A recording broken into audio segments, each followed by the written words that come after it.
memang MK ini lagi bandel di kacamatanya politikus ya. Banyakan batalin undang-undang nih, ganti. Berarti secara sederhana keputusan Komisi 3 mendorong seorang Adis Kadir, kita menghormati ia sebagai personal, tetapi ketika bicara mengenai sosoknya untuk ditempatkan menjadi hakim konstitusi, maka kita juga punya hak untuk mempertanyakan mekanisme dan bagaimana ada potensi terjadi konflik kepentingan dan segala akses negatif lain. Itu adalah bagian dari untuk melemahkan Mahkamah Konstitusi menurut Mbak Bibi? Saya sih melihatnya ini memang kecenderungan menuju ke situ untuk melemahkan pengawasan. Politikus pada umumnya pasti gila nih udah nyaman banget terus diganggu gara-gara putusan-putusan MK. Kalau gitu kita bikin diem deh nih lembaga. Diam dengan mengubah atau mengintervensi komposisi dari hakim konstitusi. Nah itulah, jadi dalam undang-undang MK tidak ada aturan secara tegas. Tapi ada istilah negarawan. Dia udah mundur sebagai pimpinan DPR. Memang nggak ada ketentuan atau pasal yang dilanggar gitu, ya nggak ada. Dia udah mundur properly dari kepemimpinan, dari Golkar bahkan gitu. Tapi kan kita punya pertanyaan seperti itu, kok mendadak kan dibilangnya ya kami pilih karena Pak Adis itu sudah kenal baik dengan DPR. Berbanggalah kawan-kawan semua, kita masih keluarga besar Komisi 3. Dimanapun saya berada, saya akan selalu ingat kawan-kawan di Komisi 3 dan akan menjadi bagian keluarga besar dari Komisi 3 DPR RI. Justru dengan dia punya konflik kepentingan yang demikian besar, sebenarnya kalau saya sih melihat tujuannya adalah untuk bikin yang kenal baik itu jadi baik pada DPR. Jangan-jangan nanti kita makin susah untuk mendapatkan putusan yang baik untuk publik gitu. Mungkin baik untuk politikus tapi tidak baik untuk publik. Masalahnya memang menurut saya DPR bukannya nggak ngerti.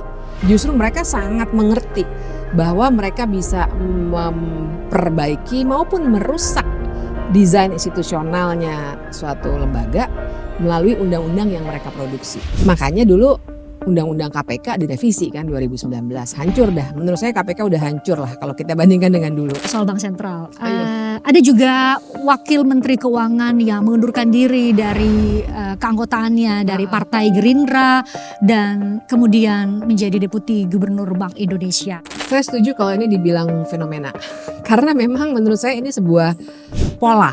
Jadi ada pola yang terjadi, kita bisa bilang ini adalah authoritarian playbook. Polanya adalah dengan membuat lembaga-lembaga yang harusnya independen dan bisa mengawasi checks and balances gitu ya, kerja kekuasaan itu dibuat tidak lagi berguna. Jadi kalau dibilang, oh Deputi Gubernur Bank Indonesia yang baru memang bukan partai politik sesuai undang-undang. Ya tapi kan baru, udah gitu kita tahu dia itu siapa. Ponakannya presiden gitu.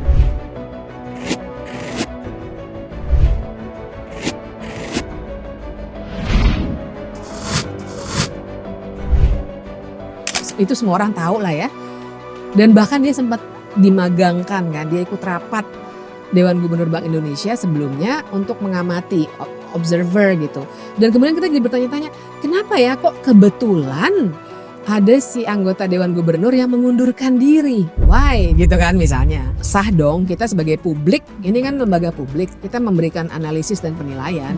Jadi dengan setidaknya dua hal tadi Mbak Bibi, mekanisme pengisian jabatan Mahkamah Konstitusi dan juga Bank Sentral, apakah Indonesia sudah masuk rezim otoritarian menurut Mbak Bibi?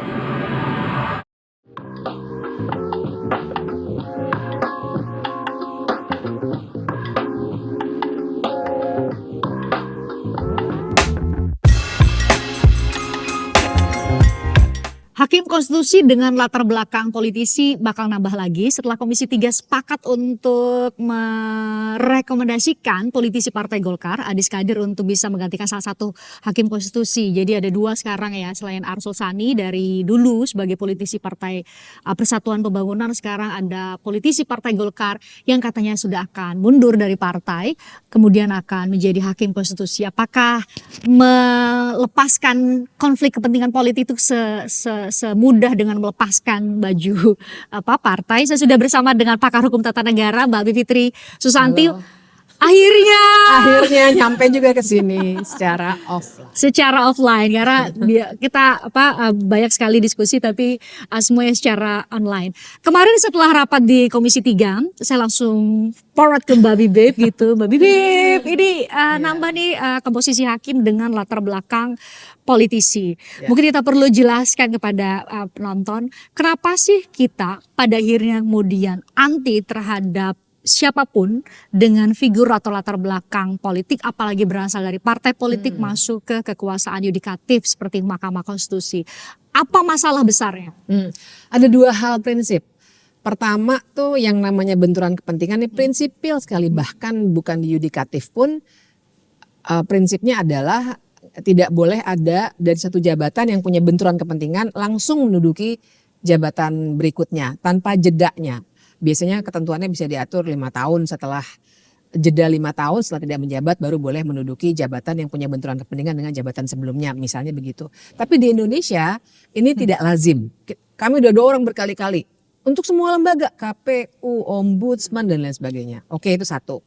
Tapi ada juga yang prinsip juga, sangat-sangat prinsip bahkan, kita jangan lupa soal pembagian kekuasaan. Yudikatif, legislatif, eksekutif. Yudikatif dalam hal ini Mahkamah Konstitusi memang tugas konstitusionalnya adalah mengoreksi ataupun mengawasi kekuasaan legislatif yang dalam konteks Indonesia pasal 20 Undang-Undang Dasar bilangnya pembuatan undang-undang dibuatnya oleh legislatif dan eksekutif ya, presiden gitu. Jadi memang tugas MK itu penting sekali untuk mengecek produk yang dihasilkan oleh legislatif dan eksekutif itu. Tidak hanya pembentukan undang-undang, kan ada wewenang yang lainnya tuh sengketa kewenangan lembaga negara. Terus pembubaran partai politik dan bahkan juga pemakzulan. Jadi memutus perselisihan hasil pemilihan umum dan juga hasil pemilihan umum, saking terlalu seringnya sampai kelupaan tuh tadi itu. Jadi bayangkan itu semua benturan kepentingannya luar biasa dengan partai politik. Jadi prinsip ini yang menurut saya paling penting, sehingga di banyak negara, jadi ini bukan hanya di Indonesia, ini fenomena yang sudah banyak terjadi di negara lain, makanya sudah banyak tulisan tentang itu. Karena itu saya sering mengutip tulisan-tulisan itu untuk konteks Indonesia. Misalnya di Hungaria, misalnya di Pakistan pada suatu saat. Sebuah kekuasaan yang tidak ingin diawasi, dia pasti akan mematikan dulu lembaga yudikatifnya. Karena yang biasanya akan efektif mengawasi, jadi checks and balances ya konteksnya ya. Mungkin penonton juga lebih familiar dengan istilah itu. Yang mengawasi eksekutif itu dibunuh duluan sehingga mereka tidak bisa mengawasi eksekutif lagi. Nah, jadi saya sih melihatnya ini memang kecenderungan menuju ke situ untuk melemahkan pengawasan. Karena juga harus disadari kita punya pengalaman empirik, misalnya kalau MK nih, jangan lupa Pak Aswanto 2022 ya kalau saya nggak salah ya, itu dulu dipecat di tengah jalan secara ilegal loh menurut saya, cuma nggak dipedulikan waktu itu. Itu karena dianggap mengganggu, terlalu sering membuat putusan yang membatalkan kerja-kerja DPR, yang mana itu maksudnya undang-undang, ya memang tugas MK. Kita punya juga pengalaman buruk, KPK dibunuh dalam tanda kutip ya, dengan memasukkan orang-orang yang rekam jejaknya buruk.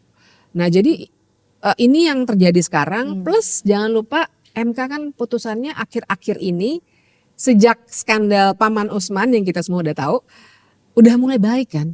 Memisahkan pilkada, maksudnya pemilu nasional lokal, bongkar presidential threshold, bahkan juga kepolisian diminta untuk tidak menduduki di semua jabatan secara di luar struktur Polri dan seterusnya. Jadi kan hal-hal seperti itu mengganggu kenyamanan politikus di DPR maupun tidak di DPR. Politikus pada umumnya pasti gila nih udah nyaman banget terus diganggu gara-gara putusan-putusan MK. Secara politik memang reaksi standarnya adalah kalau gitu kita bikin diem deh nih lembaga, dalam bahasa sehari-harinya kira-kira gitu. Diam dengan mengubah atau mengintervensi komposisi dari hakim konstitusi dengan yang berasal dari partai politik yang punya kepentingan politik, diduga punya kepentingan politik langsung. Tapi kan Mbak Bibip memang secara undang-undang Ya. ya, secara aturan tidak dibolehkan ya secara tegas bahwa latar belakang dari hakim konstitusi itu punya afiliasi atau bahkan dia adalah anggota partai politik. Gimana sih aturan formalnya? Nah itulah, jadi dalam undang-undang MK tidak ada aturan secara Astaga. tegas, tapi ada istilah negarawan. Syarat hakim MK itu salah satunya negarawan. Apapun itu ya, kita bisa interpretasikan macam-macam. Tapi kalaupun mau bicara, ini kan nggak boleh dong seharusnya, dia udah mundur sebagai pimpinan DPR. Jadi maksud saya gini, ini sebenarnya ini membuka keresahan saya yang suka selalu dibantah dengan istilah kan tidak melanggar undang-undang, kan ini legal. Oke, tapi menurut saya yang legal belum tentu bermoral.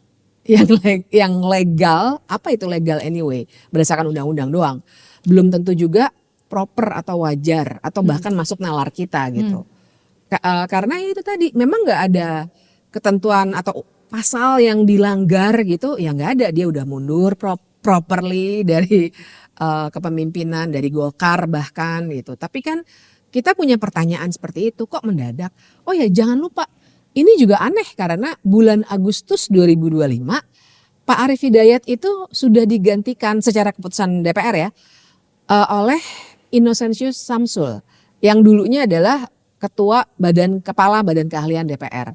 Bahkan jabatan itu karena dia sudah ditunjuk jadi pengganti Arief Hidayat sudah digantikan kan oleh Profesor Bayu Anggono gitu.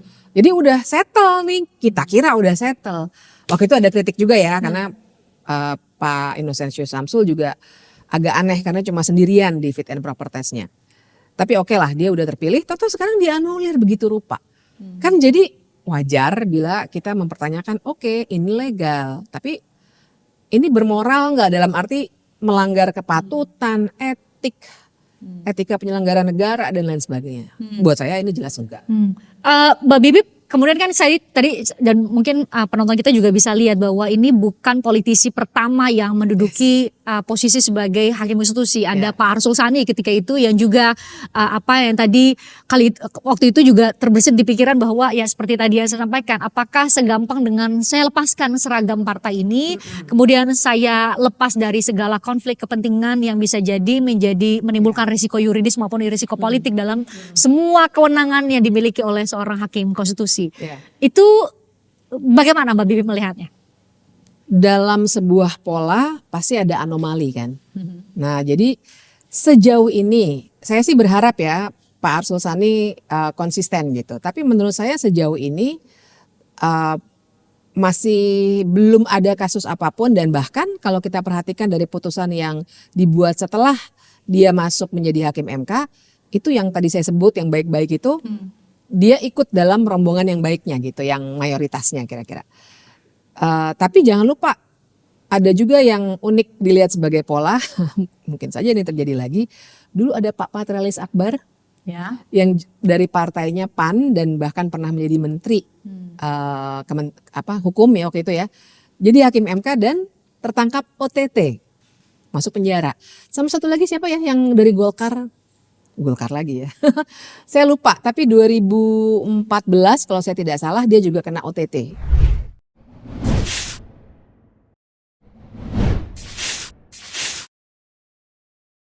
Jadi kalau sering digaungkan, hakim MK juga nggak imun terhadap korupsi. Memang nggak imun. Nah 2 orang ini contohnya dan dua-duanya adalah dari partai politik. Tapi memang betul. Yang berikutnya adalah yang kita bisa acu itu Pak Hamdan Zulfa. Dia dulu PBB ya. Dan sempat jadi ketua MK bahkan. Dan selagi dia menjabat sejauh itu tidak ada masalah integritas gitu. Jadi memang tapi kan kita nggak bisa kita bilang kita jadikan yang anomali itu rujukan. Kita harus bicaranya prinsipnya yang benar tuh kayak apa. Kan jadi tergantung kita ya orang kan alhamdulillah puji Tuhan nih kita dapatnya Pak Hamdan Zulfa misalnya.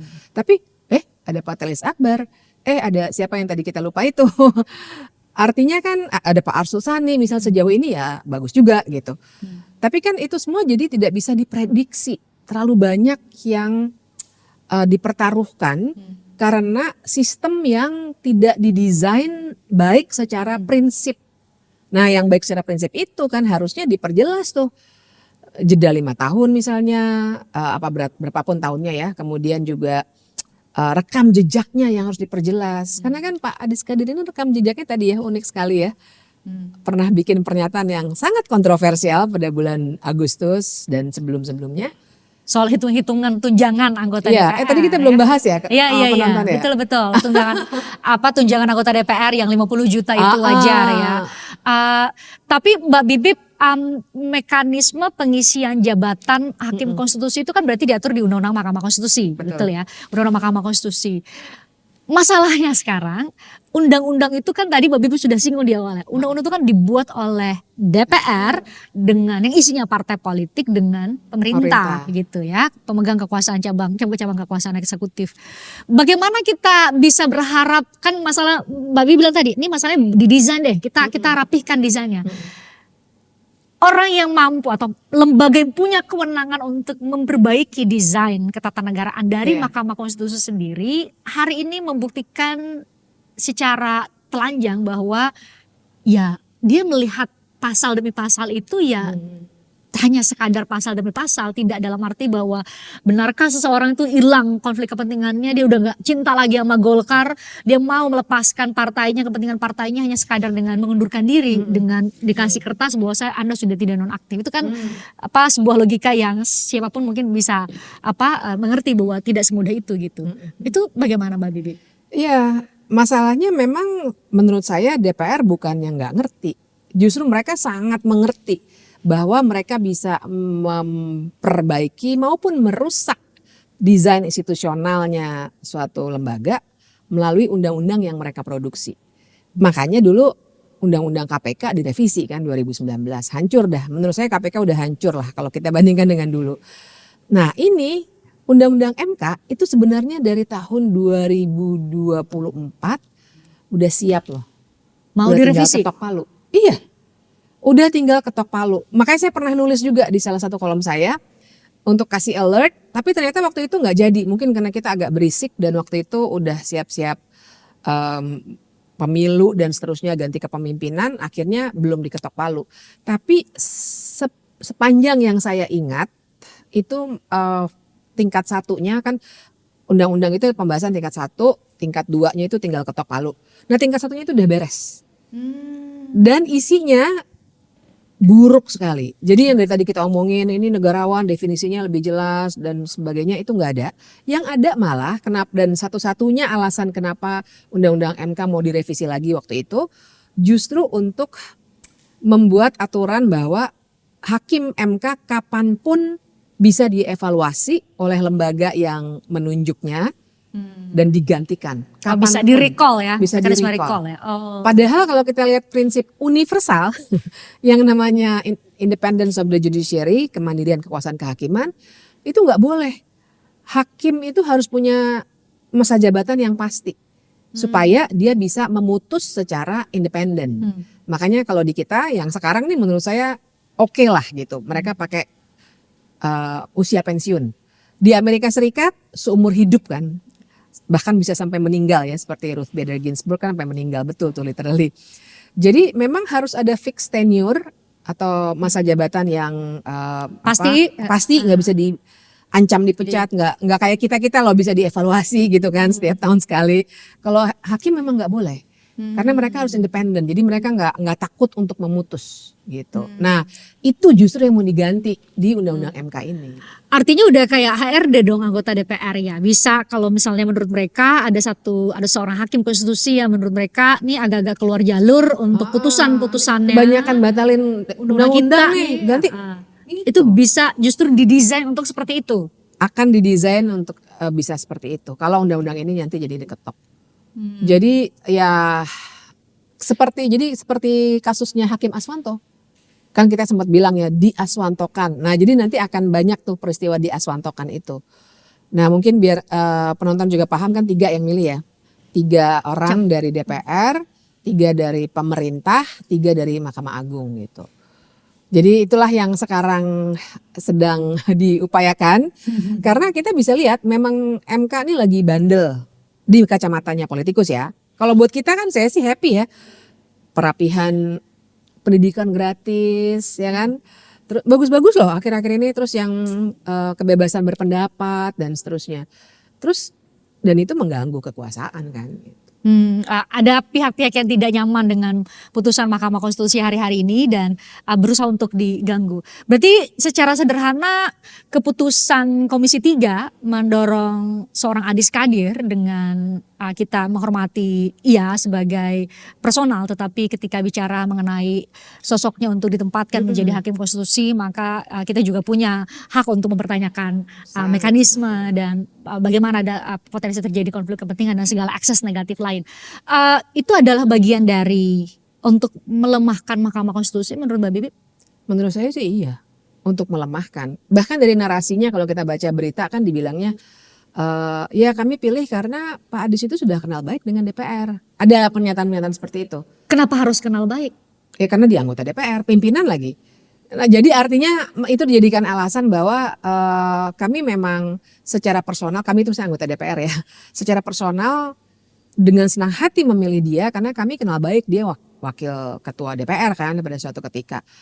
Nah padahal justru itu tadi, justru dengan dia punya konflik kepentingan yang demikian besar, sebenarnya kalau saya sih melihat tujuannya adalah untuk bikin yang kenal baik itu jadi baik pada DPR, yang artinya nanti banyak sekali undang-undang yang jangan-jangan, ya tergantung dinamikanya ya, ini karena 9 orang kan, jangan-jangan nanti kita makin susah untuk mendapatkan putusan yang baik untuk publik gitu. Mungkin baik untuk politikus tapi tidak baik untuk publik. Kalau rekrutmennya dibuat seterbuka mungkin, siapapun lembaga yang milih dan ada partisipasi masyarakat, itu akan bisa membuat MK-nya lebih ideal. Misalnya Adis Kadir nih kan, kalau saja, ini kan kita tiba-tiba ya, saya tuh abis meeting buka yang, kaget bener. Komisi 3 literally kaget. memutuskan ya.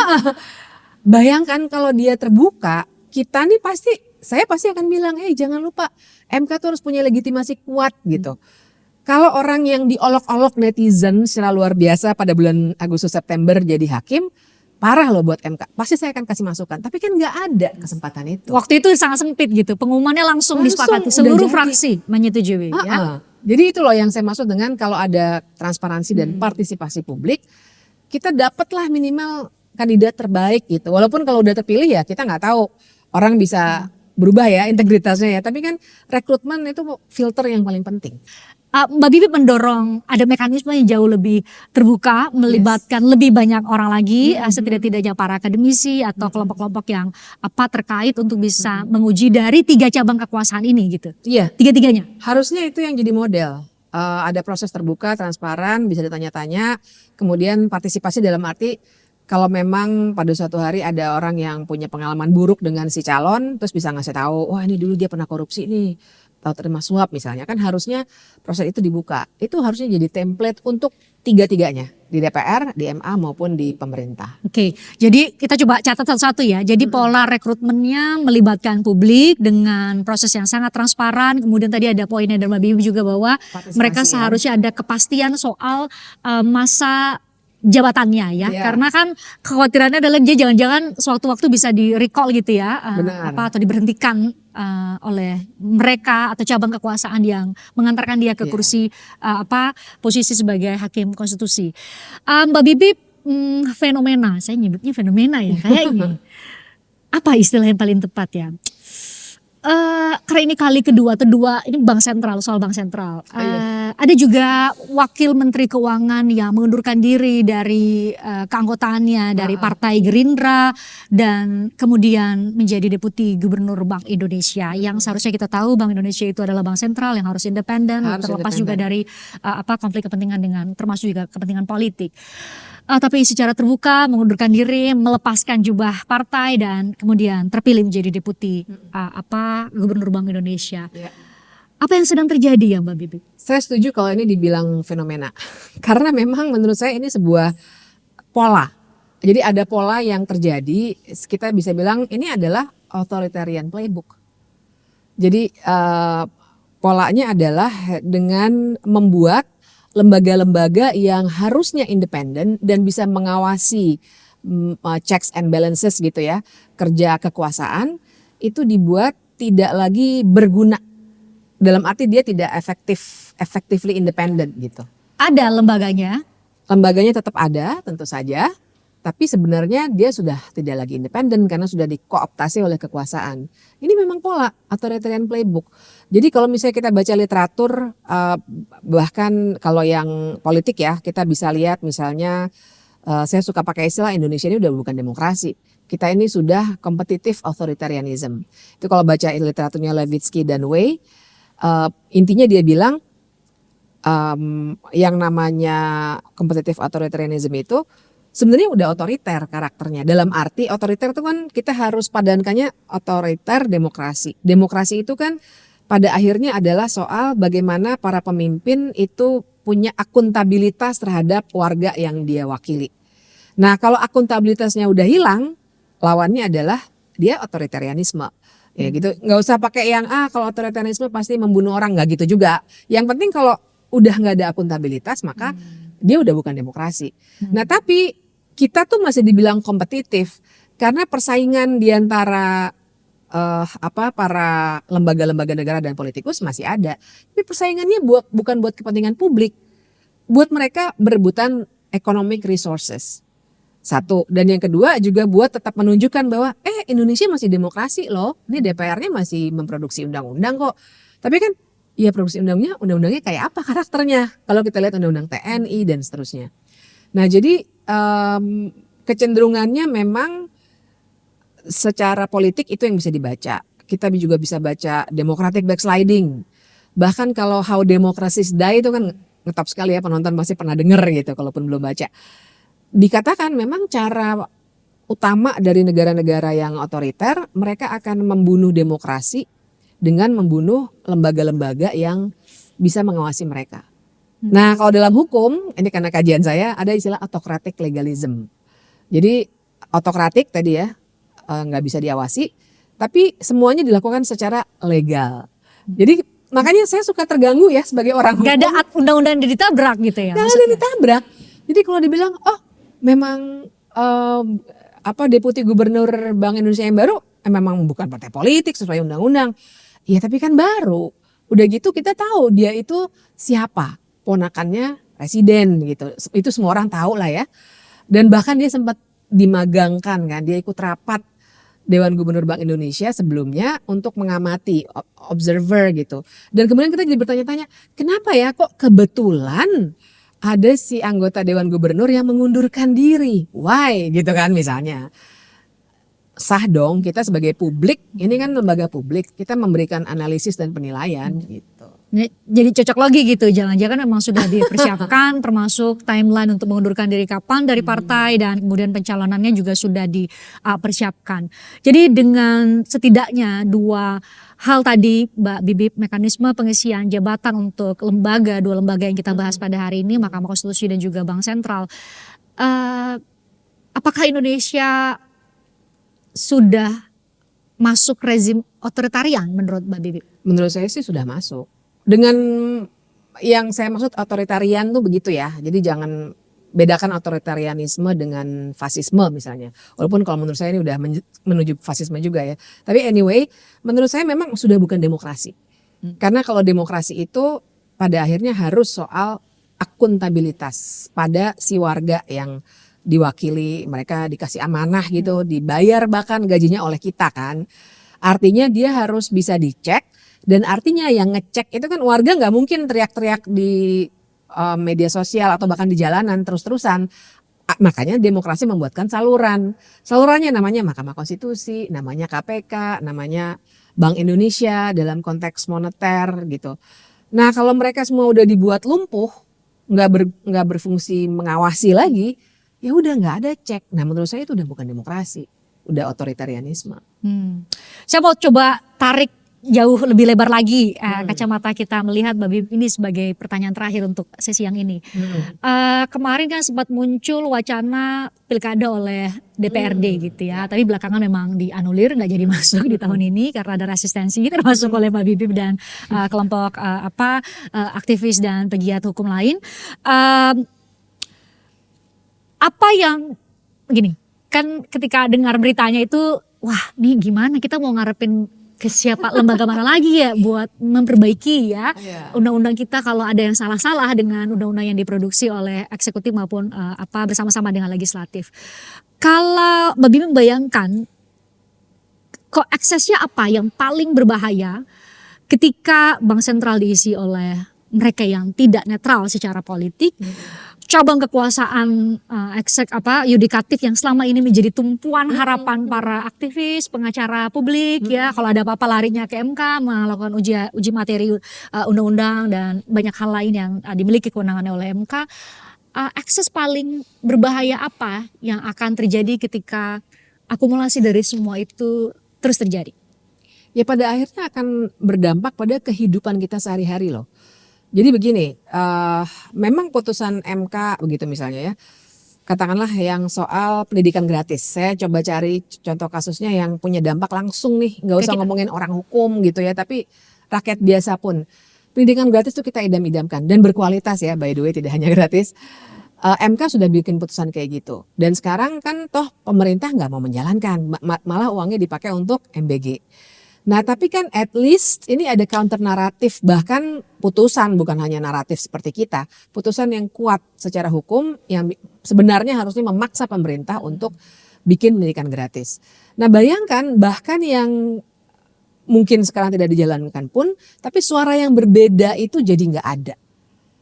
Bank Indonesia misalnya, kalau ini hukum banget ya, Bank Indonesia kan ekonomi banget urusannya. Saya begini karena urusan perut ya. Bank Indonesia, saya kebetulan banyak ngasih training juga ke Bank Indonesia, jadi cukup belajar lah secara lembaga negara. Di semua negara lain memang dia harus independen. Kenapa? Karena bayangkan dia bisa nyetak uang. Jadi stabilitas moneter atau keuangan tuh dalam konteks itu. Karena nanti kan punya pengaruh sama daya beli masyarakat, pada inflasi, pada kita mampu atau enggak beli minuman kemasan dan lain sebagainya. Nah kalau dia tidak independen, kemudian si pemerintah bilang, oh tolong cetak uang deh. Padahal mungkin fondasi ekonominya nggak memungkinkan itu. Akibatnya nanti ekonomi akan hancur. Kalau ekonomi hancur siapa yang rugi? Kita. Ya itu tadi, makanya saya pegang perut. Kita mungkin susah beli makanan dan lain sebagainya. Nah, jadi dampak konkretnya adalah pemerintah nggak bisa dicek dia melakukan apa aja. Ya semuanya oke, yes sir, baik pak, nggak ada protes sama sekali. Ketika kebijakannya seburuk, saya memang agak keras ya soal MBG ya. Menurut saya ketika kebijakannya seburuk MBG yang mematikan dana pendidikan, kan DPR juga nggak ngomong apa-apa kan, malah mau dijadiin undang-undang katanya ya. Supaya siapapun presidennya berjalan MBG terus. Nggak ada cek sama sekali. Maka ya dampaknya ke kita seperti yang kita rasakan sekarang dengan kritik kita pada MBG dan pendidikan gitu. Nah itu dampak konkretnya seperti itu. Kekuasaan jadi mau ngapain aja. Mau ngambil tanah kita, mau bikin pendidikan tetap mahal, guru honorer, gajinya kecil banget. Saya sedih loh kalau inget tuh. Itu semuanya dilakukan oleh pemegang kekuasaan, gak ada yang bisa ngomong apa-apa lagi. Sebenarnya itu makna konkretnya ketika kita bilang otoritarianisme. Mbak Bibip, thank you ya sudah menarik. Tadi saya pikir akan sangat sulit untuk membahasakan bahwa ini bukan bicara soal figur ada dua politisi dari dua partai menduduki jabatan di dua lembaga yang kita harapkan independen dari kepentingan politik setidak-tidaknya. Akhirnya akan berdampak pada kita semua. Siapapun Anda, setiap warga negara Indonesia pada akhirnya akan merasakan dampaknya. Ini bukan persoalan hanya dua orang yang dipilih. Ya, kita bukan membenci orang itu, enggak sama sekali. Exactly. Itulah kenapa saya undang Mbak Bibip. Mbak Bibip, thank you ya sudah bersedia untuk kami undang, akhirnya hadir secara langsung di studio. Thank you, sehat selalu ya buat Anda. Thank you.